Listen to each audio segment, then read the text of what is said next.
السلام عليكم ورحمة الله وبركاته. الحمد لله وكفى وسلام على عباده الذين اصطفى.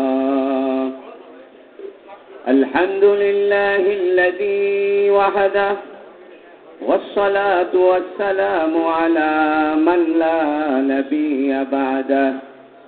وبشانه قال جل وعلا: إن الله وملائكته يصلون على النبي يا أيها الذين آمنوا صلوا عليه وسلموا تسليما. اللهم صل على محمد وعلى آل محمد كما صليت على إبراهيم وعلى آل إبراهيم إنك حميد مجيد. اللهم بارك على محمد وعلى آل محمد كما باركت على إبراهيم وعلى آل إبراهيم إنك حميد مجيد. أما بعد فقد قال جل وعلا: وأتموا الحج والعمرة لله. وقال جل وعلا: إن أول بيت بدأ للناس للذي ببكة مباركا وهدى للعالمين فيه آيات بينات مقام إبراهيم ومن دخله كان آمنا. الحمد لله আল্লাহ তাবারাক ওয়া তাআলার বড় মেহেরবানি যে আল্লাহ রাব্বুল ইজ্জত আমাদেরকে শাওয়াল আল মুআজ্জাম মাস, হজের মাস, এ মাসে আল্লাহর ঘর মসজিদে এসে জুমার নামাজের অপেক্ষায় থাকার তৌফিক দান করেছে। বলুন আলহামদুলিল্লাহ। আমরা গত সপ্তাহে আলোচনা করেছিলাম যে হজ শব্দের অর্থ হইল ইচ্ছা করা। তবে যে কোনো ইচ্ছাকে হজ বলে না, বরং নির্ধারিত ব্যক্তির জন্য নির্ধারিত অবয়বে, পোশাকে, নির্ধারিত জায়গায়, নির্ধারিত সময়ে নির্ধারিত কাজকাম করার নাম হইল হজ। যেহেতু এটা হজের মাস, শাওয়াল, যিলকাদা এবং যিলহিজ্জা, শাওয়াল মাসের 1 মাস, যিলকাদা মাসের 1 মাস আর যিলহজ মাসের 9 তারিখ পর্যন্ত এটা হলো হজের মাস। এই সময়ের ভিতরে যদি কোনো ব্যক্তির নিকট মক্কাতুল মুকাররমায় যাওয়া আসার খরচ থাকে, ঋণ মুক্ত থাকে, সুস্থ থাকে, রাস্তা নিরাপদ থাকে, বৃদ্ধ মাতা পিতা অনুমতি থাকে এবং তার পরিবারের খরচপাতি থাকে, তাহলে ওই ব্যক্তির উপরে হজ করা ফরজ। যাকাতের জন্য যেমন সারা বছর সম্পদ অতিবাহিত হতে হয়, কিন্তু হজের জন্য সারা বছর সম্পদের অতিবাহিত হতে হবে না। বরং শাওয়াল মাসেই যদি কারো নিকটে 6-7 লক্ষ টাকা থাকে এবং যিলকাদা মাসেও থাকে এবং যিলহজ মাসের 9 তারিখের ভিতরেও কারো নিকটে মক্কাতুল মুকাররমায় যাওয়া আসার খরচ থাকে, সুস্থ থাকে, নিরাপদ থাকে রাস্তা, বৃদ্ধ মাতা পিতা অনুমতি থাকে, ঋণগ্রস্ত না থাকে, তাহলে ওই ব্যক্তির জন্য হজ করা ফরজ। হজের আলোচনা এই জন্য করা দরকার যেন আমাদের ভিতরে হজের আগ্রহ আল্লাহ সৃষ্টি করেন। কারণ হজ এটা ইসলামের গুরুত্বপূর্ণ ইবাদত এবং ইসলামের 5 স্তম্ভের একটি স্তম্ভ। 5টি বিষয়ের আলোচনার ভিতরে হজের সমস্ত আলোচনা চলে আসে। প্রথম কথা হইল নির্ধারিত ব্যক্তির উপরে হজ ফরজ হয়। নির্ধারিত ব্যক্তিটা কেমন? তো নির্ধারিত ব্যক্তিটা এমন হতে হবে, এক নম্বর যিনি মুসলমান হবেন। কাফেরের জন্য হজ করার অনুমতি নাই। এমনকি মক্কাতুল মুকাররমা এবং মদিনাতুল মুনাওয়ারা, যেটাকে হারামাইন শরীফাইন বলা হয়, দুইটি সম্মানিত অঞ্চল। এই দুইটি সম্মানিত অঞ্চলে কোনো কাফের মুশরিকের প্রবেশ নিষেধ। প্রশ্ন হতে পারে যে আপনারা মক্কা এবং মদিনা শরীফে কাফেরদের প্রবেশ নিষিদ্ধ করেছেন কেন? এটা তো একটা সাম্প্রদায়িকতা হয়ে যায়, এটা একটা গোত্রপ্রীতি হয়ে যায় যে আল্লাহর জমিনে যারা থাকবে আপনি তাদেরকে মক্কায় প্রবেশ করতে দিবেন না। এটা কেন? এটা এজন্য যে প্রত্যেক ব্যক্তির, প্রত্যেক সমাজের, প্রত্যেক রাষ্ট্রের একটি সংরক্ষিত এলাকা থাকে। যেমন বাংলাদেশের ভিতরে সেনানিবাস রয়েছে, আপনি চাইলেই সেনানিবাসে অনুমতি ছাড়া ঢুকতে পারবেন না। সংরক্ষিত এলাকা থাকা এটা একটা জাতির জন্য, একটা রাষ্ট্রের জন্য, একটি সমাজের জন্য জরুরি বিষয় এবং আবশ্যক বিষয়। আপনার বাসাতেও যদি মেহমান আসে, তাহলে আপনি মেহমান শুধু ড্রয়িং রুম পর্যন্ত তাকে নিয়ে যান, কিন্তু বেডরুমে মানুষ মেহমানকে নিয়ে যায় না। আর বেডরুমের ভিতরে যে আলমারি থাকে, যেখানে স্বর্ণ রূপা থাকে, টাকা পয়সা থাকে, সেখানেও কোনো অপরিচিত মানুষকে, অনির্ভরযোগ্য মানুষকে, অনাস্থা রয়েছে এমন কোনো মানুষকে তার বেডরুমে ঢুকতে দেওয়া হয় না। খুব যদি আপন হয়, খুব যদি কাছের হয়, নিকটের হয়, তাহলে তাকে মানুষ ড্রয়িং রুম থেকে নিয়ে একদম বেডরুমে তাকে প্রবেশ করার সুযোগ দেয়। ক্যান্টনমেন্টের ভিতরেও নির্ধারিত অনুমোদন ছাড়া, পাস ছাড়া, নির্ধারিত যোগাযোগ ছাড়া আপনাকে ক্যান্টনমেন্টে সেনানিবাসে ঢুকতে দিবে না। সেখানে চেকপোস্ট রয়েছে, এমপি পুলিশ রয়েছে, মিলিটারি পুলিশ রয়েছে, তারা আপনার পরিচয় জিজ্ঞেস করবে।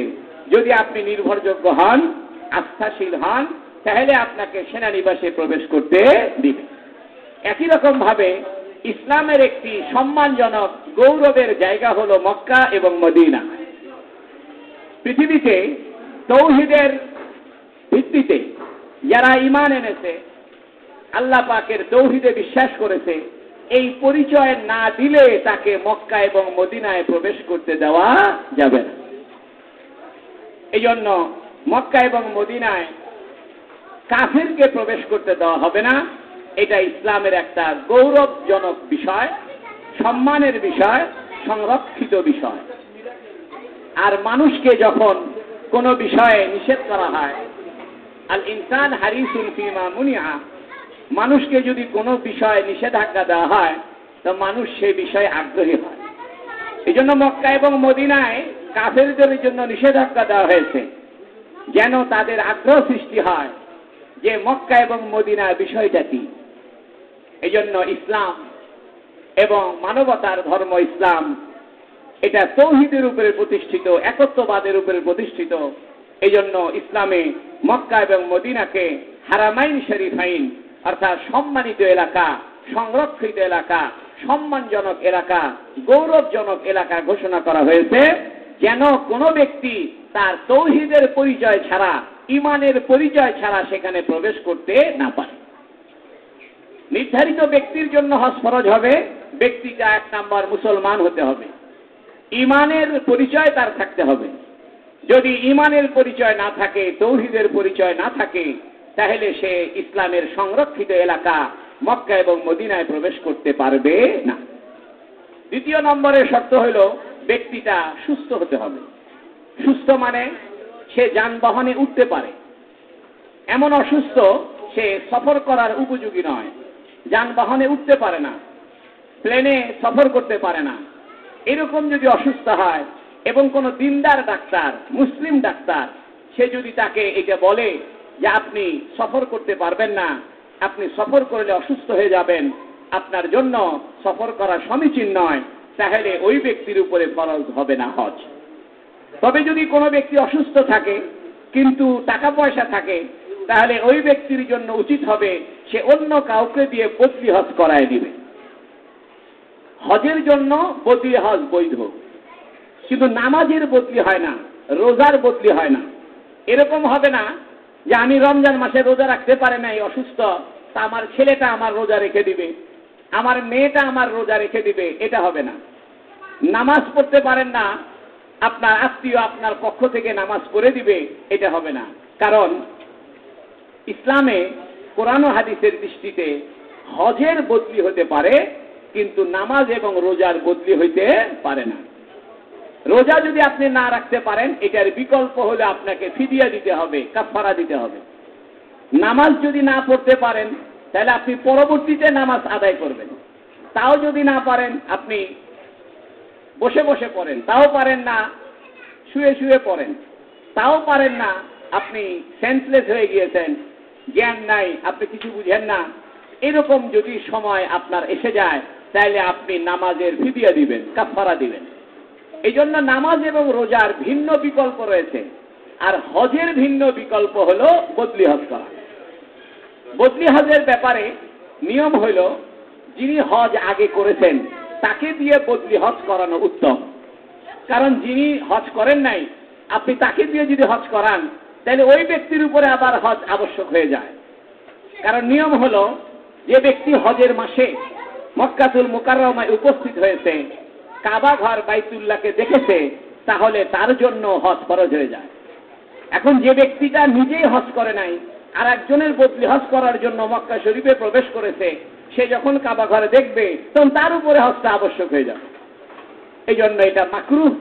অথচ আমাদের দেশে মানুষ এইটা পালন করে না। তার বাবার বদলি হজ ছেলেকে দিয়ে করাইতেছে, অথচ ছেলে নিজের হজটাই করে নাই। এই জন্য এটা আমরা খেয়াল রাখবো, বদলি হজ এটা এমন ব্যক্তির দ্বারা করানো উচিত যিনি আগে হজ করেছেন এবং হজের নিয়ম কানুন মাসলা মাসাইল জানেন। দ্বিতীয় কথা হলো, বদলি হজ করার জন্য উত্তম হলো ইফরাদ হজ করা। ইফরাদ মানে শুধু ইহরাম গায়ে দিয়ে আপনি মক্কায় প্রবেশ করবেন, একদম 8ই জিলহজ, জিলহজ মাসের 8 তারিখে আপনি ইহরাম গায়ে দিয়ে মিনাতে চলে যাবেন, সেখান থেকে আরাফায় যাবেন, সেখান থেকে মুজদালিফা আসবেন, সেখান থেকে পাথর নিক্ষেপ করবেন, এরপরে কুরবানি করবেন, মাথা মুন্ডন করবেন, অর্থাৎ হজের কাজটাই শুধু করবেন, ওমরা পালন করবেন না। যদি ওমরা পালন না করা হয়, শুধু হজ করা হয়, এরকম হজকে বলে হজ্জে ইফরাদ। কারণ আপনি যে বদলি হজ করছেন, এটি তো আর একজনের প্রতিনিধি। আপনি বদলি হজের আপনি একজন প্রতিনিধি, তা আপনার জন্য অতিরিক্ত ওমরা পালন করাটা শরীয়ত সমর্থন করেনি। তবে হ্যাঁ, আপনি যার বদলি হজ পালন করছেন, তার নিকট থেকে যদি আপনি অনুমতি নেন যে আমি আপনার বদলি হজ করছি, তবে আপনি অনুমতি দিলে আমি ওমরা সহ হজ করতে চাই, অর্থাৎ তামাত্তু হজ করতে চাই, অর্থাৎ প্রথম ইহরাম বেঁধে ওমরা পালন করবে, এরপরে ইহরাম খুলে ফেলবে, আবার জিলহজ মাসের 8 তারিখে নতুন ইহরাম পরিধান করে হজ পালন করবে। এটাকে বলা হয় তামাত্তু হজ। আর এক রকমের হজ রয়েছে, এটাকে বলা হয় কেরান, হজ্জে কেরান। কারনুন শব্দের অর্থ শিং। দুইটা শিং যেহেতু পাশাপাশি থাকে বা একসঙ্গে লাগানো থাকে, এই জন্য আরবিতে এটাকে বলে কেরান। কেরান বলা হয় আপনি ইহরাম বেঁধে ওমরা করবেন, ওমরা পালন শেষে আর ইহরাম খুলতে পারবেন না, ওই একই ইহরামে হজ করে একবারে ইহরাম খুলতে হবে, এটাকে বলে হজ্জে কেরান। তাহলে হজ হইল 3 প্রকার। কয় প্রকার? 3 প্রকার।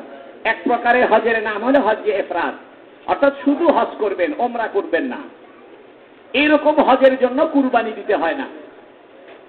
যদি কোনো ব্যক্তি হজ্জে ইফরাদ পালন করে, ওমরা পালন না করে, শুধু হজ করে, তাহলে তার জন্য কুরবানি আবশ্যক নয়, কুরবানি ওয়াজিব হবে না। আর এক রকমের হজ হলো হজ্জে তামাত্তু। তামাত্তু শব্দের অর্থ হলো কিছু উপকৃত হওয়া। কারণ আপনি ইহরাম বেঁধে ওমরা করেছেন, ওমরা করার পরে ইহরাম খুলে ফেলে আবার আপনি শারীরিক উপকার ভোগ করেছেন, স্ত্রী সহবাস করতে পারবেন, সাধারণ জামা কাপড় গায়ে দিতে পারবেন, ইহরামের যে বাধ্যবাধকতা, ইহরামের যে বাইন্ডিং ছিল, এটা আপনি থেকে মুক্ত হয়ে যাবেন এবং নতুন ইহরাম বেঁধে আবার হজ করবেন। এটাকে বলে হজ্জে তামাত্তু। এই হজ্জে তামাত্তুর জন্য কুরবানি দেওয়া ওয়াজিব। আমাদের দেশ থেকে যারা হজে যায়, এরা অধিকাংশই হজ্জে তামাত্তু করে, ভালো, এতে কোনো সমস্যা নেই।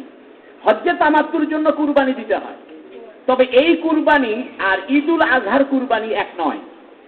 আমরা যারা হজে যাই, হজ্জে তামাত্তু করি, আমরা মনে মনে চিন্তা করেছি যে বাংলাদেশে থাকতে যেমন কুরবানি করতাম, সৌদি আরবে এসেও হজ করে কুরবানি করলাম। না, হজের কুরবানি আর বাংলাদেশে যে ঈদুল আজহার কুরবানি এটা এক নয়। ঈদুল আজহার কুরবানিকে বলা হয় উজহিয়া, আর হজের কুরবানিকে বলা হয় দম। দম অর্থ রক্ত প্রবাহিত করা। দম শব্দের অর্থ রক্ত। অর্থাৎ যারা হজ করবে, হজ্জে তামাত্তু পালন করবে, এহরাম বেঁধে উমরা করবে, এরপর এহরাম খুলে ফেলে নতুন এহরাম পরিধান করে হজ করবে, তাদের জন্য যে কুরবানি দিতে হয়, এই কুরবানিটি দিতে হয় আপনি হজ আর ওমরা একসঙ্গে করেছেন, এটার শুকরিয়া স্বরূপ, এটার আনন্দ স্বরূপ, এটার কৃতজ্ঞতা স্বরূপ আপনাকে একটা কুরবানি দিতে হবে। এটার সাথে ঈদুল আজহার কুরবানির কোনো সম্পর্ক নাই। এখন প্রশ্ন হলো, যারা আমরা হজে যাচ্ছি, দেশেও আমাদের জন্য কুরবানি করতে হবে কিনা? যে না, আপনার জন্য দেশে কুরবানি করা ওয়াজিব নয়। কেন? আপনি মুসাফির। কারণ যখন আমরা হজে যাই তখন আমরা মুসাফির হয়ে যাই, আর মুসাফিরের উপরে কুরবানি ওয়াজিব হয় না। এখন মনে করেন এক ব্যক্তি, কুরবানি ঈদ হলো 10 জিলহজ, 11 জিলহজ, 12 জিলহজ, কুরবানি ঈদ 3 দিন। এই 3 দিন কুরবানি করা যায়। কোনো ব্যক্তি কুরবানি ঈদের আগের দিন চলে গেল চট্টগ্রাম, সফরে চলে গেল, একদম 10 তারিখেও সফরে থাকলো, 11 তারিখেও সফরে থাকলো, 12 তারিখেও সফরে থাকলো, 13 তারিখে আবার বাসায় ফিরে আসছে, তাহলে এই ব্যক্তির উপরে কুরবানি ওয়াজিব হবে না, কারণ সে তো মুসাফির। এখন কেউ যদি চিন্তা করে, ভালোই হলো, এই দুর্মূল্যের বাজারে যা গরুর দাম, অতএব আমি ঈদের আগের দিন চলে যাব চট্টগ্রাম অথবা ঢাকা, সফরে চলে যাব, একদম 12 তারিখ পার করে 13 তারিখে বাসায় ফিরে আসবো। কুরবানি যদিও ওয়াজিব হবে না, কিন্তু আপনি ইচ্ছাকৃতভাবে একটা ইবাদত থেকে পলায়ন করার কারণে গুনাহ হবে।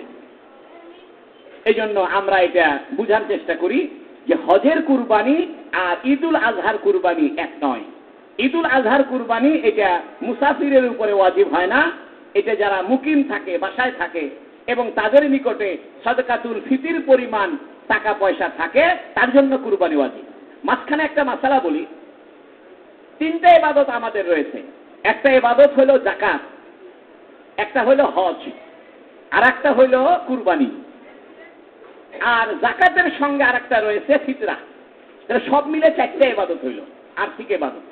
একটা হলো হজের ইবাদত, একটা হলো যাকাতের ইবাদত, একটা সাদাকাতুল ফিতির, আর একটা হইল কুরবানি।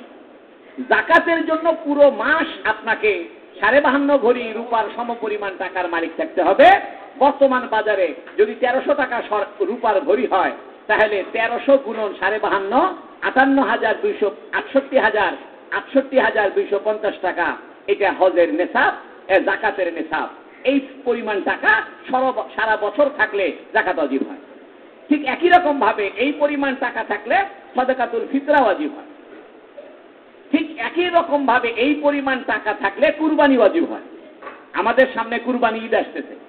এখন অনেকে চিন্তা করে, আমি তো ধনী না, আমি গরিব মানুষ, কুরবানি দিব না। না, যদি কুরবানি ঈদ জিলহজ মাসের ফজরের নামাজের সময় থেকে নিয়ে, অর্থাৎ সুবে সাদেকের পর থেকে নিয়ে তাহাজ্জুদের নামাজের সময় শেষ হয়ে গেল, বর্তমানে তাহাজ্জুদের নামাজ পড়া যায় 4:30 পর্যন্ত, কথার কথা না, এই আপনার 4:06 পর্যন্ত, 4:05, 6 এরকম। এখন 4:05 পর থেকে নিয়ে জিলহজ মাসের 10 তারিখ, ভোর 4:05 পর থেকে নিয়ে পুরা 10 তারিখ, তারপরে জিলহজ মাসের 11 তারিখ, তারপরে জিলহজ মাসের 12 তারিখ সূর্য অস্ত যাওয়া পর্যন্ত, এই 3 দিন যদি আপনার কাছে 68,250 টাকা থাকে, অর্থাৎ 52.5 ভরি রূপার সমপরিমাণ টাকা থাকে, তাহলে আপনার উপরে কুরবানি দেওয়া উচিত। কুরবানি দেওয়ার জন্য সারা বছর টাকা থাকতে হবে না। উদাহরণস্বরূপ, কোন ব্যক্তির কাছে জিলহজ মাসের 9 তারিখে টাকা ছিল 1 লক্ষ, কিন্তু জিলহজ মাসের 10 তারিখে আর টাকা নাই, টাকা হয়ে গেছে 50,000। 11 তারিখেও 50,000, 12 তারিখেও 50,000 ছিল, 13 তারিখে গিয়ে আবার 1 লাখ 2 লাখ হয়ে গেছে। তাহলে এই ব্যক্তির উপরে কুরবানি ওয়াজিব বলেন না? হবে না। কারণ কুরবানি ওয়াজিব হওয়ার জন্য টাকাটা কত সময় থাকতে হবে? 3 দিন। 3 দিনের ভিতরে যদি আপনার কাছে ৬৮,২৫০ টাকা থাকে তাহলে আপনাকে কুরবানি দিতে হবে। এই 3 দিনের আগে যদি থাকে অথবা 3 দিনের পরে যদি থাকে তাহলে আপনাকে কুরবানি দিতে হবে না। কুরবানির মাসালাটা আমাদের জানা খুব দরকার। আমরা অনেকে বোকার মতো করি কি, আমার কাছে রয়েছে ৬৮,২৫০ টাকা, এটা বর্তমানে কুরবানির নেশাব। আপনি নিজের নামে কুরবানি না দিয়া ছেলের নামে দিতেছেন, মায়ের নামে বাবার নামে দিতেছেন, তাহলে আপনি গুনাহগার থেকে যাবেন। আপনার স্ত্রীর জন্য ৬৮,২৫০ টাকা রয়েছে, আপনি স্ত্রীর নামে কুরবানি দিলেন না, এটা আপনার জন্য গুনাহগার হবেন। অর্থাৎ যে ব্যক্তির কাছে জিলহজ মাসের 10 তারিখ, 11 তারিখ এবং 12 তারিখ সূর্য অস্ত যাবার পূর্ব মুহূর্ত পর্যন্ত ৬৮,২৫০ টাকা থাকবে বর্তমান বাজার অনুযায়ী, তাহলে আপনার নিকটে কুরবানি দেওয়া ওয়াজিব হবে, কুরবানি আপনাকে দিতে হবে, আপনার নামেই দিতে হবে। আপনার নামে মানে আপনার পক্ষ থেকে। আপনাকে দেখতে হবে যে আপনার স্ত্রীর এই পরিমাণ সম্পদ আছে কিনা। যদি আপনার স্ত্রীর থাকে তাহলে স্ত্রীর নামেও একটা কুরবানি দিতে হবে। এরপরে আপনি নফল হিসাবে বাবার নামে, মায়ের নামে, ছোট বাচ্চার নামে, শ্বশুরের নামে, শাশুড়ির নামে, দাদা দাদি, নানা নানির নামে দিতে পারেন, এতে কোনো সমস্যা নাই। আমি কুরবানির মাসালা বিস্তারিত আলোচনা করব ইনশাআল্লাহ। তা আমি বলছিলাম যে নির্ধারিত ব্যক্তির জন্য হজ ফরজ হয়। ব্যক্তিটা 1 নম্বর মুসলমান হতে হয়, 2 নম্বরে সুস্থ হতে হয়, 3 নম্বরে ঋণ মুক্ত হতে হয়, 4 নম্বরে এই লোকটার নিকটে মক্কা শরীফ যাওয়া আসা পরিমাণ টাকা পয়সা থাকতে হয় এবং পরিবারের খরচ চালাইতে পারে মতো এই 1 মাস টাকাটা থাকতে হয়। এবং বৃদ্ধ মাতা পিতা যদি অসুস্থ থাকে এবং তারা যদি অনুমতি না দেয় তাহলে আপনার জন্য হজ করতে যাইতে পারবেন না। হ্যাঁ, বৃদ্ধা মাতা পিতা নাই, মাতা পিতা তাদের নিজের কাজ নিজে করতে পারে। নিজের কাজ অর্থ নিজে নিজে বাথরুমে যাইতে পারে, নিজে নিজে উঠে চলাফেরা করতে পারে, নিজের খাওয়া নিজে খাইতে পারে, তাহলে পিতা মাতার অনুমতি লাগবে না।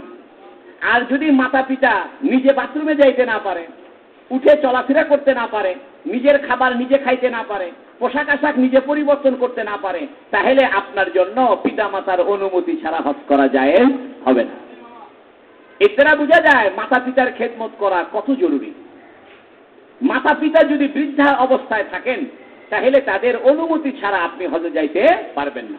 তবে হ্যাঁ, আপনি যদি বলেন যে আপনার জন্য আমি আলাদা খাদেম নির্বাচন করে দিচ্ছি, আপনার দেখাশোনা করার জন্য লোক নিযুক্ত করে দিচ্ছি, তাহলে আপনি আবার হজে যাইতে পারবেন। এবং রাস্তা নিরাপদ থাকতে হবে। এই নির্ধারিত ব্যক্তির উপরে হজ ফরজ হয়। হজ করার জন্য দ্বিতীয় যে বিষয় সেটি হলো একটা নির্ধারিত পোশাক গায়ে দিতে হয়। এই নির্ধারিত পোশাকের নাম হলো এহরাম।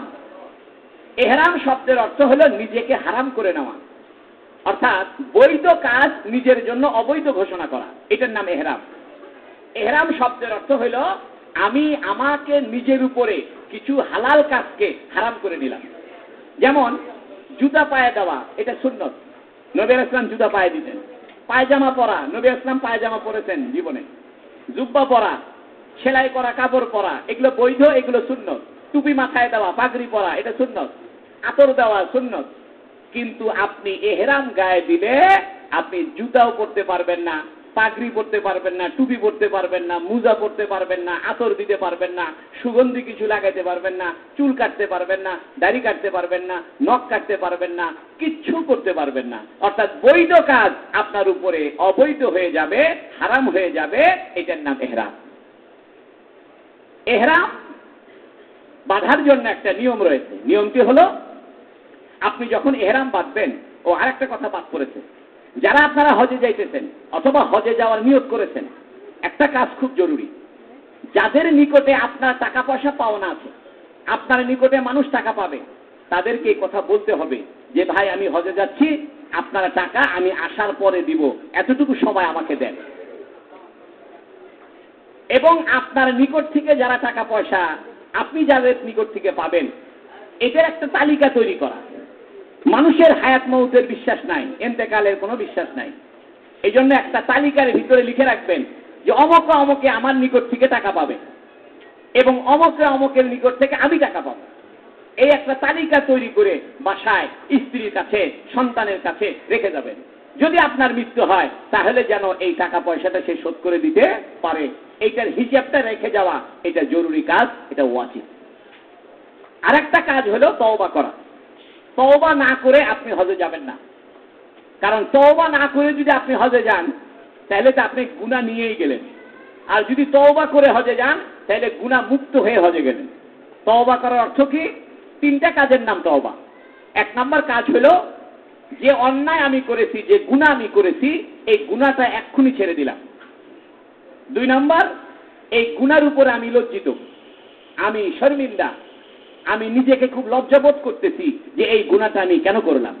তিন নম্বরে, আমি ভবিষ্যতে এই গুনাহ আর করব না। এই তিনটা কাজের নাম কি? তওবা। কিন্তু আমরা মনে করি তওবা তওবা, মুখে মুখে তওবা তওবা বললে তওবা হয় না, শুধু বলতেছে আস্তাগফিরুল্লাহ আস্তাগফিরুল্লাহ আস্তাগফিরুল্লাহ, এটা তওবা হবে না। আস্তাগফিরুল্লাহ এটা একটা বাক্য, এই বাক্যের নাম তওবা নয়। এই বাক্য হলো তওবার জিকির, তওবার ঘোষণা। কিন্তু আসল তওবা তিনটা জিনিস। এক নাম্বার, আমি লজ্জিত, গুনাহ করেছি, আমি অপমানিত। দুই নম্বরে, আমি এই অপরাধটা এখনই ছেড়ে দিলাম। তিন নম্বরে, আমি ভবিষ্যতে আর এই অপরাধ করব না, এটার নাম তওবা। এখন তওবা আবার দুই ভাগে বিভক্ত। একটা অপরাধ হলো আল্লাহর সাথে অপরাধ করেছেন, সেটা কি? নামাজ পড়েন নাই, রোজা রাখেন নাই, যাকাত দেন নাই, এটা আল্লাহর সঙ্গে আপনি অপরাধ করেছেন। আর একটা হলো মানুষের সঙ্গে অপরাধ করেছেন, মানুষের টাকা পয়সা মেরে খেয়েছি, মানুষের গীবত করেছি, মানুষকে সম্পত্তি ভাগ দেই নাই। এই যে যদি আল্লাহর সাথে অপরাধ করে থাকেন তাহলে এটার অল্টারনেট আপনাকে করতে হবে। অল্টারনেট কি? আপনাকে নামাজ আদায় করে দিতে হবে। রোজা রাখেন নাই, রোজা রেখে দিতে হবে। যাকাত দেন নাই, হিসাব করে যাকাতটা দিয়ে দিতে হবে, তাইলে তওবা হবে। আপনি খালি বলতেছেন আস্তাগফিরুল্লাহ আস্তাগফিরুল্লাহ, একটা কাজা নামাজও আদায় করেন না, একটা কাজা রোজাও আপনি আদায় করেন না, একটা যাকাতও যেটা কাজা হয়ে গেছে এটা আপনি আদায় করেন না, তাহলে এটা আপনার তওবা হবে না। আর মানুষের সাথে যদি অপরাধ করেন তাহলে মানুষের যে অপরাধ করেছেন সেই অপরাধের ক্ষতিপূরণ দিতে হবে। যেমন ঘুষ খাইছেন, চাকরি জীবনে প্রচুর মাল কামাইছেন, ঘুষ খায় বিল্ডিং বানাইছেন, এখন কার কাছ থেকে ঘুষ খাইছেন সেটাও আপনার জানা নাই। যদি জানা থাকে যে অমুকের নিকট থেকে ঘুষ খাইছি, তাহলে ওই লোকটাকে টাকা ফেরত দিতে হবে, ফেরত দিয়ে তারপরে আস্তাগফিরুল্লাহ করতে হবে। আপনি রোজা রাখার নিয়ত করছেন যে আল্লাহ আমি আগামীকাল রোজা রাখলাম, বলে সকালবেলা ভাত খাচ্ছেন, রোজা হবে? আরে বলেন না, বলছে হুজুর আমি তো নিয়ত করছি। কিসের নিয়ত করছো? রোজার নিয়ত। ভালো, তো সকালে ভাত খাও। নিয়ত করছি তো হুজুর। নিয়ত করার অর্থ হলো তুমি সবে সাদেকের পর থেকে আর খাওয়া দাওয়া করতে পারবা না। ঠিক তওবার অর্থ হলো তুমি যার ক্ষতি করেছো তার ক্ষতিপূরণ দিয়ে দাও, দিয়ে দিয়ে তারপরে বলো আস্তাগফিরুল্লাহ। এই জন্য দেখেন এই যে খরা হচ্ছে, বৃষ্টি হচ্ছে, কারণ কি জানেন? হাদিস শরীফে আছে মানুষ যখন যাকাত দিবে না তখন আল্লাহ বৃষ্টি বন্ধ করে দিবে। এই যে বৃষ্টির জন্য হাহাকার, এই যে সালাতুল ইস্তিসকার নামাজ পড়া হচ্ছে, মানুষে মনে করতে বিরাট কাম করে দিলাম। না, সালাতুল ইস্তিসকা 1 লক্ষ বার পড়লেও কাম হবে না যতক্ষণ পর্যন্ত তোমরা যাকাত না দিবা। যখন যাকাত দিবা ইস্তিসকার নামাজ পড়া লাগবে না, ঝরঝর করে বৃষ্টি আসবে। হাদিস শরীফে আছে মানুষ যখন জেনা করবে, জেনা ব্যাপক আকার ধারণ করবে, আল্লাহ বৃষ্টি বন্ধ করে দিবে। মানুষ যখন নেশা করবে বৃষ্টি বন্ধ হয়ে যাবে। মানুষ যখন প্রকাশ্যে গান বাজনায় লিপ্ত হবে বৃষ্টি বন্ধ হয়ে যাবে। আজকে দেখেন না আরব দেশে কি অবস্থা, দুবাইতে বৃষ্টি হইয়া এয়ারপোর্ট ক্লোজ হয়ে গেছে। এমন বৃষ্টি হয়েছে দুবাইতে, গাড়ি টাড়ি পানিতে ভেসে যাচ্ছে। এমন বৃষ্টি হয়েছে মক্কা মদিনায়, সমস্ত পাহাড়গুলো সবুজ হয়ে যাইতেছে। আজকে পত্রিকায় দেখলাম সৌদি আরবে আগামী মাসে রেকর্ড অতিরিক্ত বৃষ্টি হবে, অর্থাৎ মানুষ কল্পনা করে নাই এই পরিমাণ বৃষ্টি হবে মক্কা মদিনাতে। এগুলো কিয়ামতের আলামত। এই জন্য আমরা যাকাত দিয়ে দিই, গরম কমে যাবে, বৃষ্টি এসে যাবে। গান বাজনা বন্ধ করে দিই, বৃষ্টি এসে যাবে। এই জন্য তওবা করার অর্থ হইল মানুষের যে ক্ষতি আমি করেছি এই ক্ষতিটাকে পোষায় দেওয়া। ঘুষ খেয়েছেন, তার টাকা দিয়ে দেওয়া। এখন সেই লোককে খুঁজে পাইতেছেন না, তাহলে তার ছেলে মেয়েদেরকে খুঁজে বের করে টাকা দিয়ে দিতে হবে।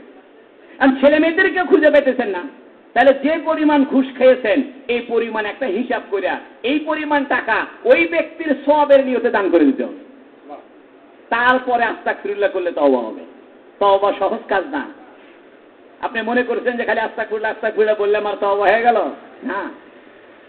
আর হাদিস শরীফে আছে আত-তাইবু আনিজ যামবি কামান লা যামবা লাহু, যে ব্যক্তি গুনাহ থেকে তওবা করলো সে যেন এমন হয়ে গেল যে তার সারা জীবনে কোনো গুনাহই হয় নাই। হাদিস শরীফে আছে যে ব্যক্তি তওবা করেছে তার গুনাহ তো মাফ হবেই, বরং যে পরিমাণ গুনাহ করেছিল ওই পরিমাণ গুনার জায়গায় আল্লাহ সওয়াব দিয়ে ভরে দিবে। বাদদালতু সাইয়্যাত বিল হাসানাত, এটা হাদিসে কুদসি। আল্লাহ বলছেন আমার বান্দা যদি খাঁটি দিলে তওবা করে, সঠিক নিয়মে তওবা করে, তাহলে যে পরিমাণ গুনাহ করেছিল ওই গুনাহ পরিমাণ আমি তাকে সওয়াব দিয়ে দিব। সুবহানাল্লাহ। এটাই আল্লাহর সাথে বান্দার পার্থক্য। দুনিয়াতে আপনি কোনো মানুষের অপরাধ করলে সর্বোচ্চ সে লোক অপরাধ ক্ষমা করে দেয়, নাকি অপরাধ ক্ষমা করে দিয়ে আরো 2 লাখ টাকা দিয়ে দেয়, বলে আসো তুমি আমারে গাল দিছিলে, আমাকে মাইরা দাঁত ফাটায় দিছো, আমাকে মাইরা তুমি রক্তাক্ত করেছো, আসো তোমারে মাফ করে দিলাম, একটা চুমাও খাই আরো 2 লাখ টাকা নিয়ে যাও, তাই বলবে? সর্বোচ্চ একটা মানুষকে খুব কষ্টে মাফ করে, মাফ করতে মনে চায় না, তাও কয় আল্লাহ খুশি হইব, যা মাফ করে দিলাম। আর আল্লাহ কয় তোমাদের মাপ আর আমার মাপে পার্থক্য আছে, তোমরা শুধু ওই বিষয়টাকে মাফ করো, আমি তো মাফ করি এবং গুনাহ পরিমাণ সওয়াব দিয়ে তারে খুশি করে দিই। সুবহানাল্লাহ। এজন্য অনেক গুনাহগার মানুষ কিয়ামতের দিন অনেক সওয়াব নিয়ে উঠবে কিয়ামতের দিন। তখন সে বলবে আল্লাহ আমি তো খালি গুনাহই করছিলাম, সওয়াব তো করিনি, এত সওয়াব কই পাইলাম, এত বড় বড় সওয়াব। তখন ফেরেশতারা বলবে শোনো, তোমার দুনিয়াতে সওয়াবের পরিমাণ কম ছিল সঠিক, কিন্তু দুনিয়াতে তুমি অনেক বড় বড় পাপ করছিলে, হ্যাঁ, কিন্তু তুমি এই পাপগুলা করার পরে সঠিক নিয়মে তওবা করেছিলে, তুমি আল্লাহর হক আদায় করে তওবা করেছিলে, বান্দার হক আদায় করে দিয়ে তওবা করেছিলে, এই জন্য আল্লাহ খুশি হইয়া তোমার যে পরিমাণ গুনাহ ছিল সেই পরিমাণ গুনাহটাকে সওয়াবে পরিণত করে দিয়েছিলেন।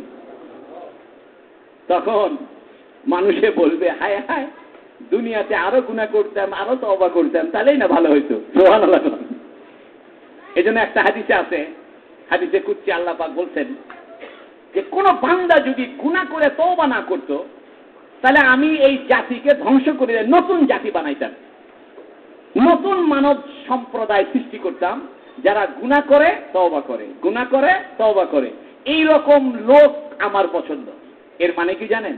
এর মানে হলো গুনাহ হয়েই যাবে, আপনি গুনাহ থেকে বাঁচতে পারবেন না, কারণ গুনাহ করা বান্দার বৈশিষ্ট্য, ক্ষমা করা আল্লাহর বৈশিষ্ট্য। আচ্ছা আমরা যদি গুনাহই না করি আল্লাহ ক্ষমা করবো কারে? আবার আপনি গুনার দিকে উৎসাহিত হবেন না, মানে ভুল বুঝেন না, আমি কথাটা বুঝানোর চেষ্টা করতেছি। সেটা হলো আল্লাহ তওবাকারীকে পছন্দ করে। এজন্য আল্লাহ হাদিসে কুদসিতে বলতেছে যে বান্দা যদি গুনাহ করে তওবা না করতো, এই রকম বান্দা যদি না হইতো, তওবা করেনওয়ালা বান্দা না থাকতো, তাহলে আমি এই বান্দাকে ধ্বংস করে দিতাম, ধ্বংস করে দিয়ে নতুন বান্দা বানাইতাম যারা অনিচ্ছাকৃত গুনাহ হয়ে যায় আবার তওবা করে।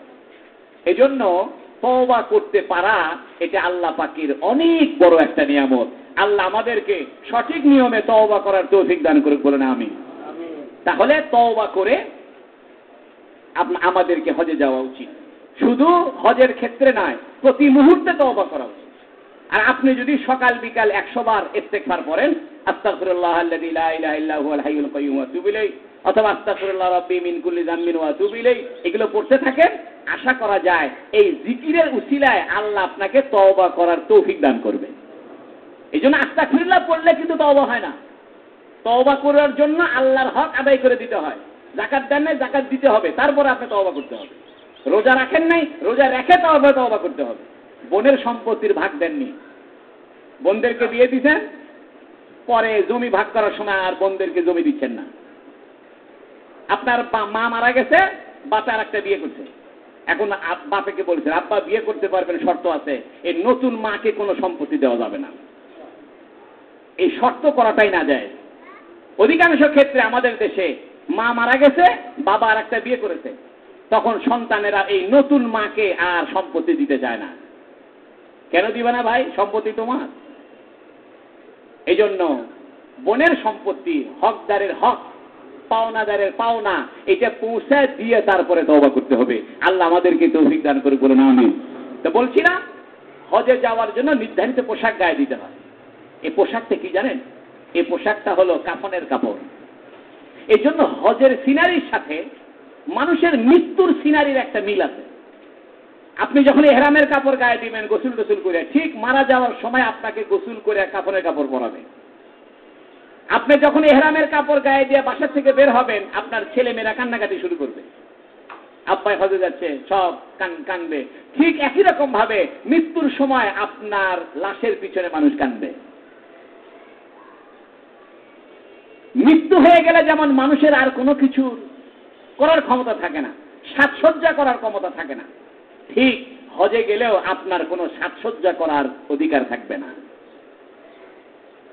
হজে গেলে যেমন মানুষ একবার মিনাতে যায়, একবার আরাফায় যায়, একবার মুজদালিফায় যায়, একবার জামারাতে যায়, দৌড়াদৌড়ি করে, হাসরের ময়দান যেমন সব একত্রিত হবে, আপনি হজে গেলেও আরাফার ময়দানে আপনাকে একত্রিত হতে হবে। ঠিক হাসরের ময়দানের সাথে আরাফার ময়দানের একটা সম্পর্ক আছে। এই জন্য একটা কিতাবে আছে, কিয়ামতের দিন যে হাসরের ময়দান কায়েম হবে, এটা আরাফাতের ময়দান থেকে কায়েম হবে। অর্থাৎ হাসরের ময়দানের কেন্দ্রটা হবে আরাফার ময়দান। এই আরাফার ময়দানটাই বিস্তারিত হইতে হইতে, স্প্রেড হইতে হইতে, সম্প্রসারিত হইতে হইতে গোটা দুনিয়া হাসরের ময়দানে পরিণত হবে। এবং আরাফার ময়দান থেকে মানুষ যেমন ছুটে মুজদালিফার দিকে দৌড়ায়, মুজদালিফার দৌড়ায়, ঠিক কিয়ামতের দিন মানুষ হাসরের ময়দান থেকে দৌড়াবে। দৌড়ায় দৌড়ায়া মানুষ পাথর মারে আইসা কুরবানি করে এসে মাথা মুন্ডন করে, তারপরে নতুন পোশাক গায়ে দিয়ে আবার কাবা ঘরে তওয়াফ করে। ঠিক হাসরের ময়দানেও কাবা ঘর তওয়াফ করে জমজমের পানি পান করে। হাসরের ময়দানেও আপনার যদি নেক আমল হয়, তাহলে আপনি দৌড়ায় আবার হাউজে কাউসারের কাছে আল্লাহ পৌঁছায় দিবে। নবীজির হাতে এক গ্লাস হাউজে কাউসারের পানি পান করে জান্নাতে চলে যাবে। এই জন্য হজের সিনারির সাথে মানুষের মৃত্যু পরবর্তী হাসরের ময়দানের সিনারির একটা সুসম্পর্ক রয়েছে। মানুষের মৃত্যুর পরে হাসরের ময়দানের যে ঘটনাগুলো ঘটবে, ঠিক একটা মানুষের জীবনে হজের যে চিত্র, এই চিত্রের সাথে মানুষের হাসরের ময়দানের চিত্রের একদম পরিপূর্ণ একটা সম্পর্ক রয়েছে। আল্লাহ রাব্বুল আলামিন আমাদের সবাইকে হজ করার তৌফিক দান করুন, বলুন আমিন। আজকে এতটুকু থাকলো, সেটি হলো নির্ধারিত অবয়ব, অর্থাৎ ইহরামের কাপড় গায়ে দিয়ে হজ করতে হয়। কোথায় হজ করতে হয়? 5 জায়গায়। কয় জায়গায়? 5 জায়গায় 5 দিন 9টা কাজ করার নাম হজ। বলেন, 5 জায়গায় 5 দিনে 9টা কাজ করার নাম হজ। সহজ কথা। হজ হবে কয় দিন? 5 দিন। কয় জায়গায়? 5 জায়গায়। কয় কাজ করতে হবে?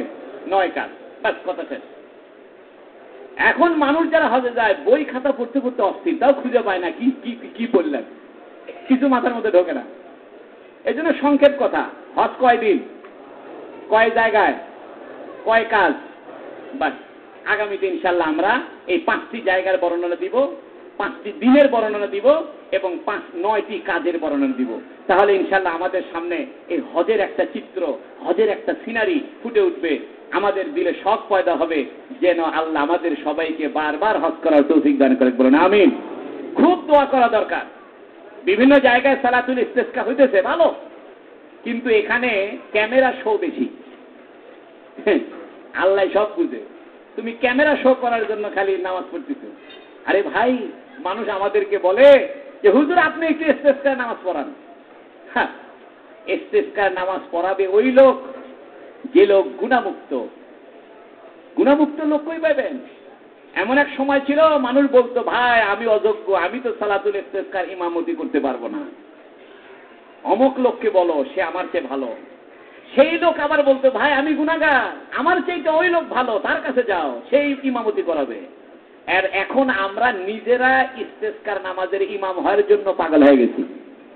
এই জন্য তো বৃষ্টি হয় না। আরে মেয়ে সালাতুল ইস্তেসকার নামাজ পড়বে সঠিক মতো, বৃষ্টি হবে না তা হইতে পারে না। নামাজ শেষ হইতে না হইতে বৃষ্টি আসতে হবে, কারণ আমাদের নামাজটা হইতেছে শো। কেউ কি বলতেছে যে ভাই আমি ইস্তেসকার নামাজের ইমামতি করার যোগ্য না? ভাই ওই লোকটা ভালো, আপনি তার কাছে যান। কেউ বলতেছে? সবাই যোগ্য, পাড়ায় পাড়ায় যোগ্য, গ্রামে গ্রামে যোগ্য, জেলায় জেলায় যোগ্য লোক। এত যোগ্য লোকের ভিড়ে আল্লাহ করতে তোরাই সব যোগ্য, তাহলে তার বৃষ্টির দরকার নাই।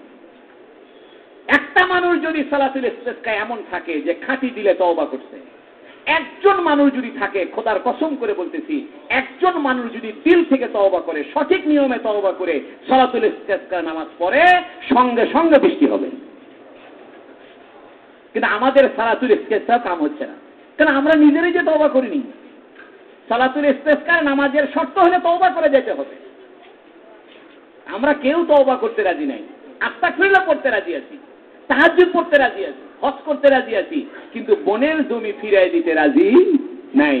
ঘুষ খাওয়ার টাকা ফিরে দিতে রাজি নাই। ঘুষ খায় যে বিল্ডিং বানাইছি, এই বিল্ডিং বেচে ঘুষের টাকা দান করতে রাজি নাই।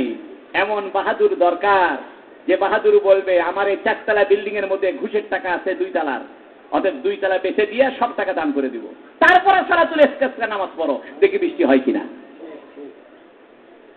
এই জন্য আমরা সবাই তওবা করি।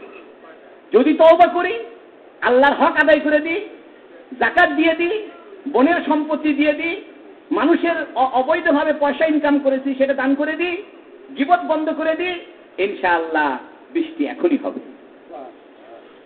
এই জন্য আসেন আমরা গান বাজনা ছেড়ে দিই, অশ্লীলতা ছেড়ে দিই, আল্লাহর নাফরমানি ছেড়ে দিই। আল্লাহ ক্রোধান্বিত হয়ে গেছে আমাদের উপরে, আমাদের গুনাহের কারণে আল্লাহ অসন্তুষ্ট হয়ে গেছে। এই জন্য তো বৃষ্টি বন্ধ করে দিতে, এই জন্যই তো আরব দেশে অনাবৃষ্টি হইতেছে। দুবাইয়ের মানুষ কোনোদিন কল্পনা করছে এয়ারপোর্ট ডুবে যাবে? জীবনে ভাবছে? আলহামদুলিল্লাহ, আমরা তো বহুবার মক্কা মদিনায় গেছি, কোনোদিন বৃষ্টি দেখিনি। হঠাৎ বৃষ্টি হইতো 10 মিনিট 5 মিনিট, সেই বৃষ্টি হলে আরবের লোকেরা সব ধামধাম করে বাড়ি থেকে বের হয়ে আসতো, এত আনন্দ পাইতো বৃষ্টিতে। আরব দেশে বৃষ্টি হলে আরবরা যে পরিমাণ খুশি হয় এটা ভাষায় প্রকাশ করা যাবে না। বৃষ্টি হওয়ার সাথে সাথে ঘরের থেকে বের হয়ে যায়, রাস্তায় বৃষ্টির পানিতে ভিজতে থাকে, ছাদের মধ্যে যায় ভিজতে থাকে। এখন বৃষ্টির ভয়ে এরা ঘরের মধ্যে লুকাইছে। তাহলে আরব দেশের বৃষ্টি কি এখন রহমতের বৃষ্টি আসে না গজবের বৃষ্টি? আর আমাদের দেশে বর্ষাকালে বৃষ্টি হবে, বৈশাখ মাসে ঝড় হবে, এটাই স্বাভাবিক। কাল বৈশাখী ঝড় হবে। এখন তোমরা গান গায়ে গায়ে ডাকতেছো, এসো হে বৈশাখ এসো, ঝড় আসো ঝড়। আল্লাহ কাছে দেরি কর, ঝড় তো দিব না, 40 ডিগ্রি গরম দিয়ে মারমু। আপনি এসো হে বৈশাখ করে তো বৈশাখ আনতে পারবেন না। বৈশাখ আনতে চাইলে তওবা করতে হবে। আল্লাহ আমাকেও তওবা করার তৌফিক দান করুক, আমাদের সবাইকে তওবা করার তৌফিক দান করুক। বলুন আমিন। ওয়া আখিরু দাওয়ানা আলহামদুলিল্লাহি রাব্বিল আলামিন।